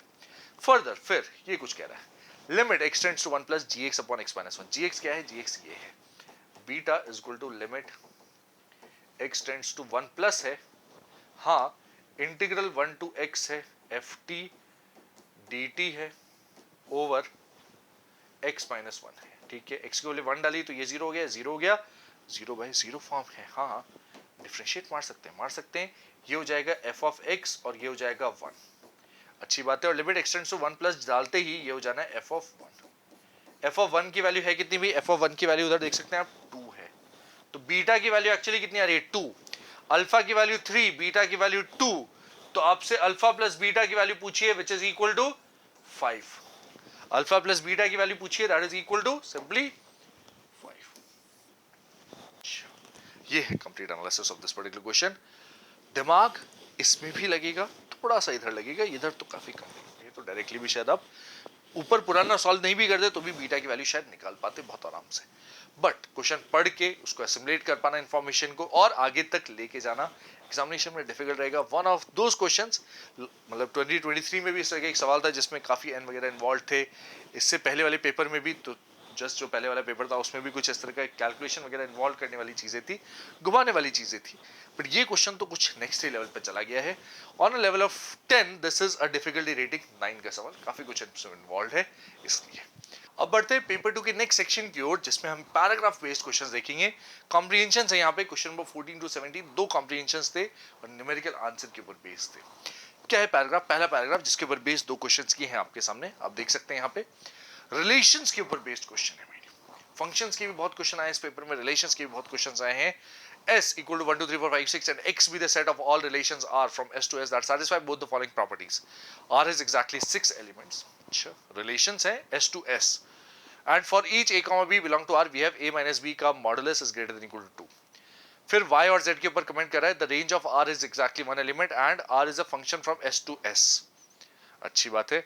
n of A denote the number of elements in a set A, number of X equal to MC6, then the value of M is value of number of elements in Y, number of elements in Z is K square, then mod of K is equal to what? तो ये questions है आपके सामने, let's take a look at the questions one by one. S is a set, X be the set of all relations R from S to S that satisfies the following properties. X एक relation है from S to S. S में 1 2 3 4 5 6 7 8 elements है, 1 2 3 4 5 6 तक elements है, अच्छी बात है। लेकिन रिलेशन जो है, रिलेशन में 6 ही एलिमेंट्स हैं, रिलेशन में 6 एलिमेंट्स है। R में क्या है, 6 एलिमेंट्स। कैसे हैं वो 6 एलिमेंट्स? ध्यान दीजिए उनका नेचर कैसा है कि a, b belong to r, जो भी होगा उसके लिए modulus of a minus B greater than equal to 2 होगा। अच्छा, तो इनमें से डिफरेंस 2 वाले एलिमेंट्स पहले तो छांट लूं, वो ढूंढने के बाद उनमें से कोई से 6 अगर मैंने कलेक्ट कर लिए तो मेरे पास एक रिलेशन R बन जाएगी। पॉसिबल नंबर ऑफ रिलेशंस वहां से आ जाएंगे मेरे पास। ठीक है भाई, तो कितने पॉसिबिलिटीज हैं इसके लिए? जैसे a अगर मैंने 1 ले लिया तो a माइनस बी का मॉडुलस 1 के साथ 2 नहीं आ सकता, 3 4 5 6 आ सकता है, तो टोटल 4 चॉइसेस है। 1 के साथ 3, 1 के साथ 4, 1 के साथ 5, 1 के साथ 6। 2 के साथ क्या कहानी है भाई? 2 के साथ आई कैन टेक 1 नहीं ले सकता, 3 नहीं ले सकता, आई कैन टेक 4 5 6, तो there are 3 possibilities. Yes.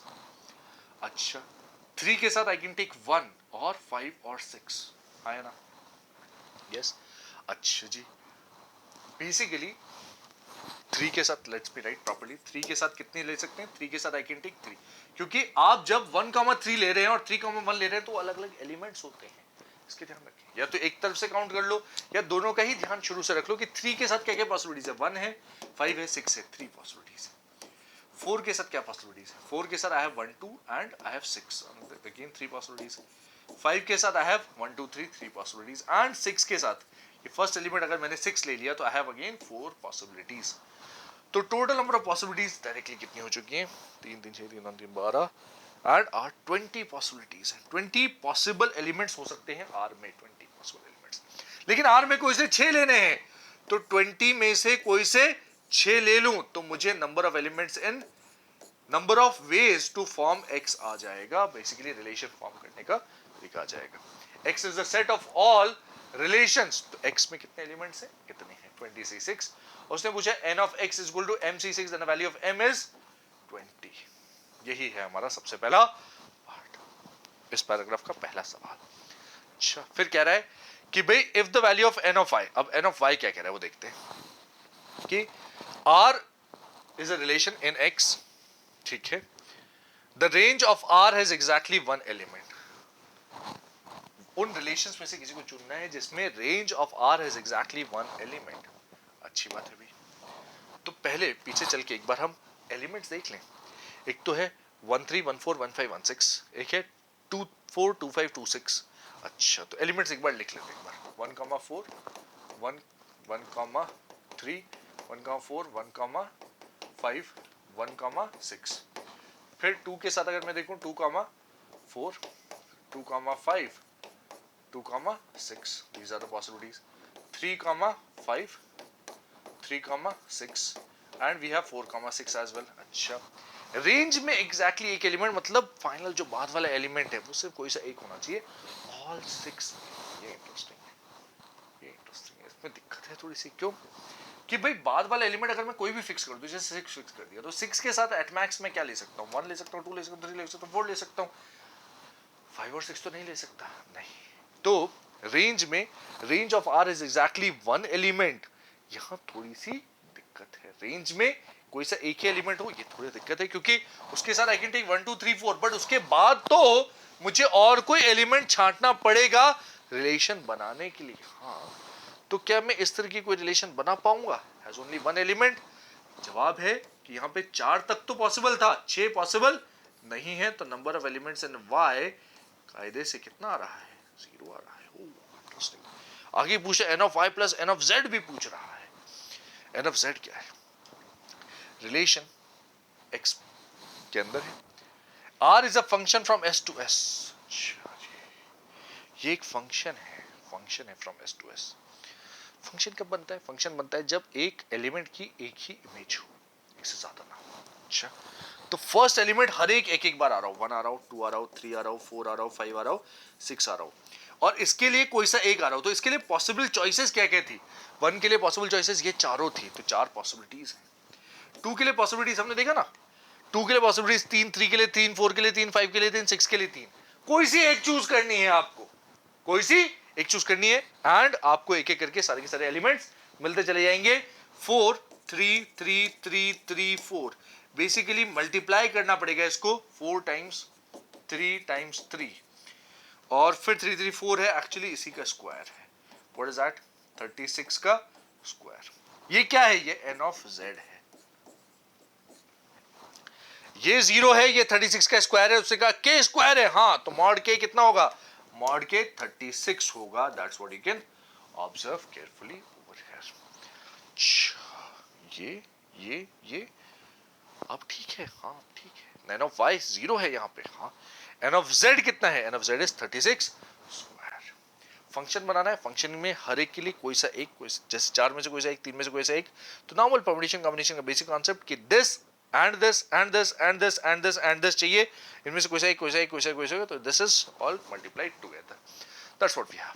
That's complete paragraph 1। Paragraph 1 के दोनों ही क्वेश्चंस हमने देख लिए। सबसे पहले पैराग्राफ, उससे रिलेटेड दोनों क्वेश्चन, m की वैल्यू 20 और इधर k की मॉड k की वैल्यू 36 आ रही है। That's what we have in this question. अच्छा, डिफिकल्टी एनालिसिस अगर हम करें इस पैराग्राफ का, तो difficulty analysis is 7। Permutation combination थोड़ा बच्चों को गिनना विनना थोड़ा परेशान करता है एंड कई बार दिक्कत आती है इधर। This is a difficulty level 7 question, दो क्वेश्चंस इसमें इन्वॉल्व हैं और न्यूमेरिकल आंसर बेस्ड है। Next will discuss paragraph 2। Paragraph 2 जिसके ऊपर बेस्ड दो क्वेश्चंस आपके सामने हैं। पैराग्राफ 2 में आपको फंक्शंस दे रखे हैं, f from 0,π/2 to 0,1 be the function defined by fx equal to sin square x and gx from 0,π/2 to 0,∞ be the function defined by gx equal to πx/2 minus x square। कुछ symmetric function है, value of 2 0 to π/2 fx gx dx minus 0 to π/2 gx dx दे रखा है and 16 upon pi cube 0 to π/2 fx gx dx की बात कर रहा है। अच्छा, किस तरह से हैंडल करेंगे देखिए ध्यान से।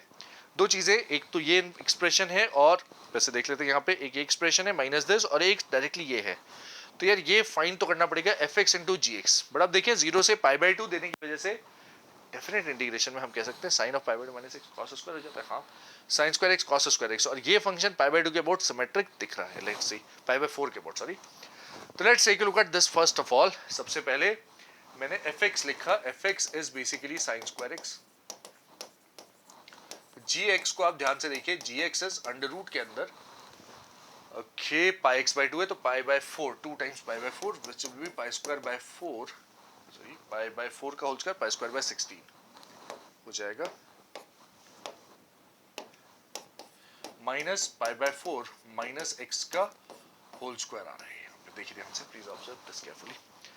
π² माइनस ऑफ x स्क्वायर है and you have plus π/2 x, this is what we have, right.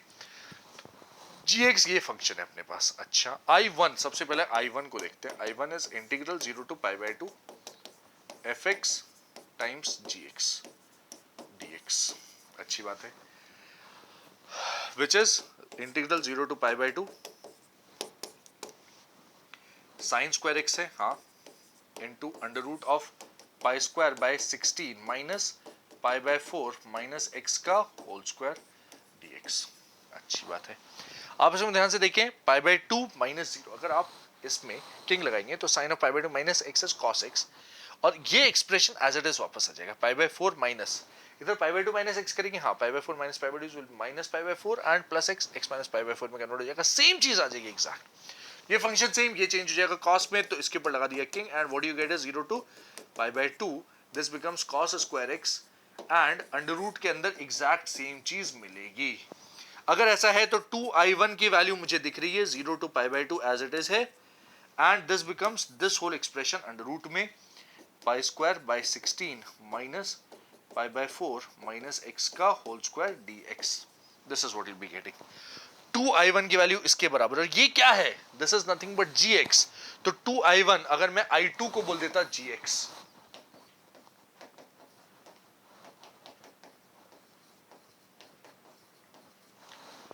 तो आप देख सकते हैं कि 2I1 की वैल्यू आ गई है I2 के बराबर। 2I1 की वैल्यू किसके बराबर आ गई, I2 के बराबर। 2 times I1 is equal to I2, दोनों का डिफरेंस लिया तो वैल्यू हो जानी है 0। तो सबसे पहला पार्ट बहुत सिंपल है, इसमें पहला सवाल बहुत सिंपल है कि यार आपने कुछ अभी सॉल्व नहीं किया है, आपने सिर्फ ये देखा है कि इसको डबल करके इसके बराबर आ जाती है चीज, अप्लाइंग सिंबल की property, this is what you have, right. But कहानी यहां खत्म नहीं हुई, यहां से शुरू हुई है कि 2I1 ये आ गया ना, तो अगर मैं चाहूं तो I1 निकालूं, चाहूं तो I2 निकाल लूं, कोई सा एक निकाल के फिर आगे कैलकुलेशंस कर सकते हैं। उसने कहा नहीं, मुझे तो ये आप निकाल के बताओ I1 की value 16 upon pi cube times I1 is equal to question mark है। This is what we have. और आप देख सकते हैं कि I1 भी अभी fx नहीं, I1 आपका I2/2 है। अच्छा, और I2 is this whole expression, या फिर I1 is this whole bye 2 है। अच्छा, 2I1 की वैल्यू मेरे पास निकली थी integral 0 to π/2, and what do we have over here is pi square by 16 minus π/4 minus x का whole square dx. This is what we have. This is okay. π/4 minus x का whole square, pi square by 16, 0 से लेकर π/2, ये चीज है यहाँ पे। और अब तो इसको इंटीग्रेट करना ही पड़ेगा। तो या तो हम इंटीग्रेट कर लेंगे या फिर हमारे पास एक और तरीका है कि भाई इसको, अब देखिए ध्यान से, ये सर्कल ही तो बन रहा है, देखो ध्यान से, क्या है ये y square plus π/4 minus x या x माइनस π/4 का whole square is equal to pi square by 16। इसका इंटीग्रल, y का इंटीग्रल वगैरह निकालने के लिए कह रहा है। हाँ, कौन सा सर्कल है ये, ध्यान दीजिए, π/4 पे इसका सेंटर है, हाँ 0 पे, एंड रेडियस π/4 ही है, तो this is what you gate, 0 से लेकर दिस, एंड 0 से लेकर π/2 इंटीग्रल, मतलब इस पर्टिकुलर रीजन की बात करें आप, right, this is what you be getting. देख सकते हैं 0 पे x की वैल्यू, y की वैल्यू 0 है, एंड π/2 पे फिर घूम के फिर से 0 हो जाता है, this is what you gate. तो x की वैल्यू 0 से लेकर π/2 इंटीग्रेट करना चाहते हैं आप। हाँ, ये रीजन है, इसका एरिया कितना हो जाएगा, ये कंप्लीट इंटीग्रल कितना हो जाएगा, therefore 2I1 will be equal to what, this integral which is this area, ये एरिया टोटल 1/2 है of the circle which is pi times r square, r कितना है π/4 का whole square, this is what you will be getting, या pi cube upon 32 है ये। I1 की value कितनी आ रही है, I1 की वैल्यू आ रही है पाई क्यूब अपॉन 64, बट I1 नहीं पूछा आपसे, क्या पूछा है, 16 upon pi cube. I1 is equal to pi cube upon 64 into 16 upon pi cube. Pi cube cut गया, 16 upon 64 is 1/4, जिसकी वैल्यू हो जाती है 0.25. That's my answer for this question over here, as you can see on the board. तो integration का direct तरीका है, हाँ लंबा चौड़ा फॉर्मूला है, बट डेफिनेट है ना, डेफिनेट इंटीग्रेशन में ज्यादा घबराने की जरूरत नहीं है। यूज दिस आइडिया एंड हम सॉल्व कर सकते हैं आराम से फाइनल आंसर के लिए। This is numerical answer, 0.25 is the answer of this particular question, as you can see. Difficulty analysis की अगर हम बात करें तो on a scale of 10 this was a difficulty level 5 का सवाल। पहला पार्ट बहुत ही सिंपल था, जस्ट एक आइडेंटिटी लगा के हमारा काम चल रहा है, दूसरे में एक छोटा सा इंटीग्रल एंड उसके अलावा और कुछ नहीं। इसी के साथ पेपर 2 का भी डिस्कशन होता है समाप्त। जे एडवांस, पेपर 1, पेपर 2 दोनों हम डिस्कस कर चुके हैं। Physics, chemistry, maths, all 3 subjects के लिए आपको सॉल्यूशन देखने हैं और हमारे चैनल को सब्सक्राइब करना है अगर आपने अभी तक नहीं किया है। तो लेटेस्ट अपडेट्स कॉम्पिटिटिव एग्जाम से रिलेटेड मिलते रहेंगे आपको हमारे चैनल पर, बने रहिए हमारे साथ। All the best.